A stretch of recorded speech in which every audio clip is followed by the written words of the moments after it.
The first question is Gaafin duraa Assalamu alaikum an Ali jedhama. from Sri Lanka. Lammi Sri Lankaati. I'm a civil engineer. Gama ogummaatiin civil engineeridha. Amma Qatar jiraadha. Biiraawwan alkool irraa bilisa jedhaman dhuguu dandeenya. He has asked the question that can we drink Obboleessi keenya Aliin biiraawwan alkool irraa bilisa jedhaman dhuguu dandeenya jedhee gaafate. Dhugaatiiwwan nama macheessaniin wal qabatee dhaamsi ifa ta'e Qur'aana keessatti ibsamee jira. Maida? Suuraa Al-Maa'idaa suuraa 5ffaa aayaa 90ffaa irratti akkana jedha.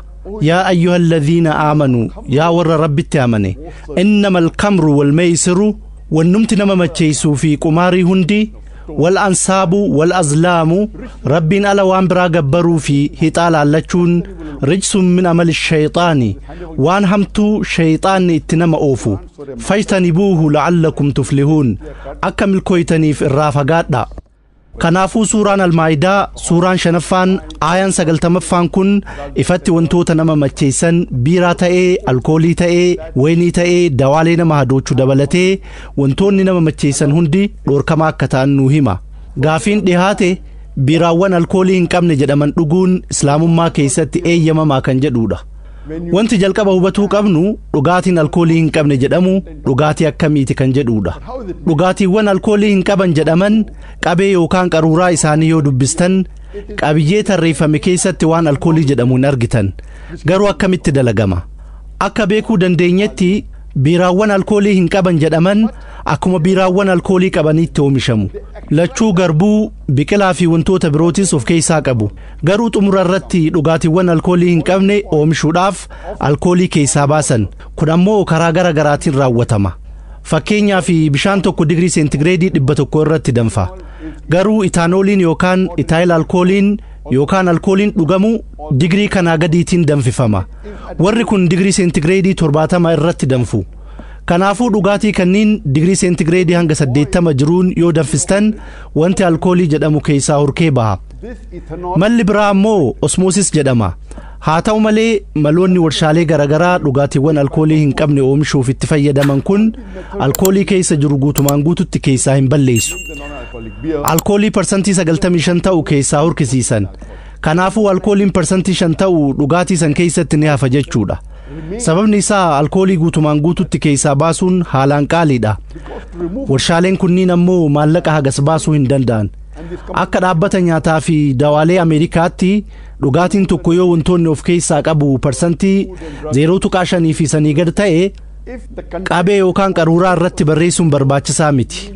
Kanaafuu dhugaatii alkoolii hin qabne jedhamu keessatti alkooliin jiru 0.5 gad waan ta'eef tarii 0.49 waan ta'eef qabee yookaan qaruuraa irratti hin barreessan. Ta'us dhugaatiin sun alkoolii ni qaba. Dhugaatiin sun alkoolii 0.5 ta'u of keessaa qaba yookaan ammoo alkoolii 0.49 ta'u of keessaa qaba. Hammi alkoolii dhugaatii san keessa jiru 0.5 gad waan ta'eef akka seeraatti qaruuraa irratti barreessuu hin barbaachisu. Ta'ullee dhugaatiin sun alkoolii ni qaba. Wanti kun akkamitti jalqabame? Wanti kun xumura jaarraa 19ffaa yookaan jalqaba jaarraa 20ffaa irratti jalqabame. Yeroo sanitti alkoolii USA keessatti akka hin dhugamne dhorkamee ture. Kanaafuu itti gaafatama seeraa jalaa bahuudhaaf jecha carraan qaban biiraa oomishanii alkoolii keessaa hurkisiisuun baasuudha. Yoo keessaa baasanii hammi isaa 0.5 gad waan ta'eef akka seeraatti ni ayyamama jechuudha. Haala kanaan dhugaatiin alkoolii hin qabne jedhamu jalqabame.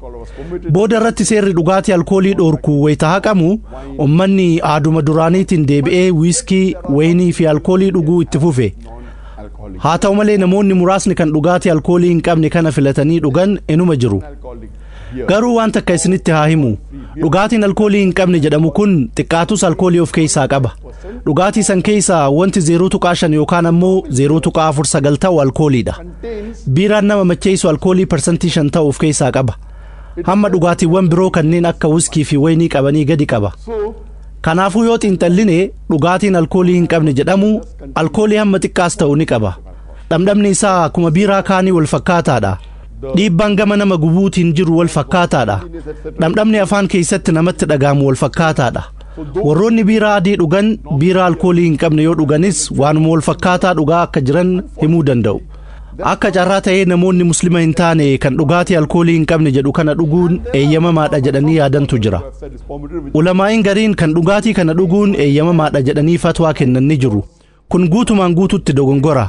Sababni isaa jarri akkaataa biiraan alkoolii hin qabne kun itti oomishamu hin beekan ta'a. Qaruuraa irratti qabiyyeen isaa waan hin barreeffamneef alkooliin keessa hin jiru jedhanii yaadu.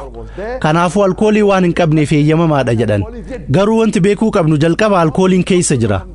Alkooliin irra guddaan keessaa hurkisiifamee baafamus alkooliin hamma murtaa'aan keessatti hafeera.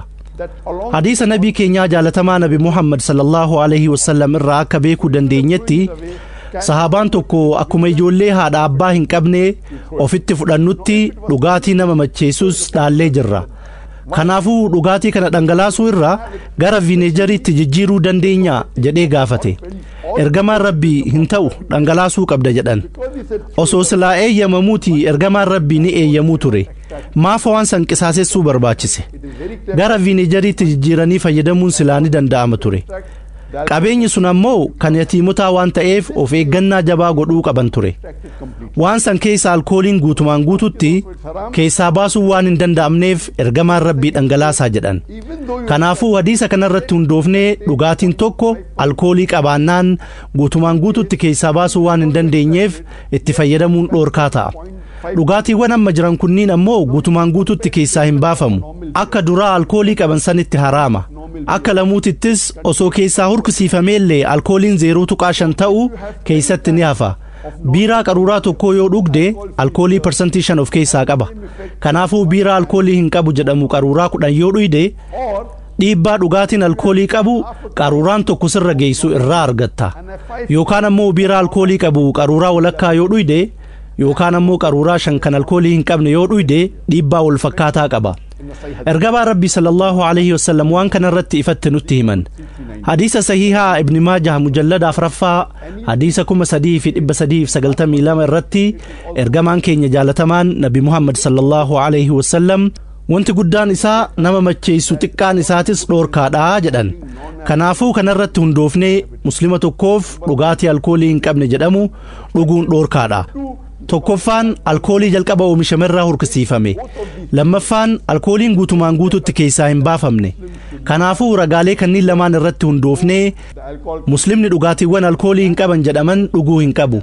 Hammi alkooliidhaa qaruuraa irratti ibsamuu baatus alkooliin keessuma jira. Biiraa alkoolii hin qabu jedhamu kana heddummeessitanii yoo dhuydan akkuma biiraa kaanii isin macheessa. Kanarratti hundaa'ee dhoorkamaadha. Akka carraa ta'ee biyyoonni muslimaa hedduun biyyoota kaliijaa dabalatee kan dhugaatii kana bilisaan gurgurantu jira. Kanarratti hundaa'uun musliimoonni hedduun eeyyamamaadha jedhanii fudhatan. Ani umraa godhee wayita deebi'u nama muslimaa na cinaa taa'e tokkotu ture. Namni kun biiraa alkoolii qabu dhugaa ture. Jalqaba wayita isa argu namni kun muslimaa miti jedhee ture. Muslima waan hin ta'iniif biiraa dhugaara jedhee fudhe. Garuu boodarratti foormii immigireeshinii akka isaaf guutu na gaafate. Yoo foormii isaa dubbisu maqaan Muhammad jedha. Ati muslimaa jedhee gaafadhe. Innis naan jedhe. Eegasuu biiraa akkamitti dhuydaa jedhee gaafadhe. Innis biira makana fakkaatu Saudi Arabiyaatti dhugaa ture naan jedhe. Achitti waan eeyyamamuuf asittis ni eeyyamama naan jedhe. Kanaafuu namni akkanaa kun kan dalagaa garagaraa keessatti hirmaatee argamu biiraan alkoolii hin qabne Saudi Arabiyaatti eeyyamamaa ta'uu isaa arge. Wayitaas deebi'u biiraa wal fakkaataa kan dhandhama wal fakkaataa qabu argate. San booda fuudhee dhuga. Kun wallaalummaadha. Ani biiraan alkoolii hin qabne jedhamu haraamaa jedha. Biyyoonni muslimoota hedduu qaban kan oomishaaleen haraamaa hedduun keessatti dhoorkamu biiraan alkoolii hin qabu jedhamu kunis akka hin eeyyamamne godhuu qaban. Sababni isaa muslima tokkoof dhugaatii alkoolii hin qabne jedhamu dhuguun eeyyamamaa miti.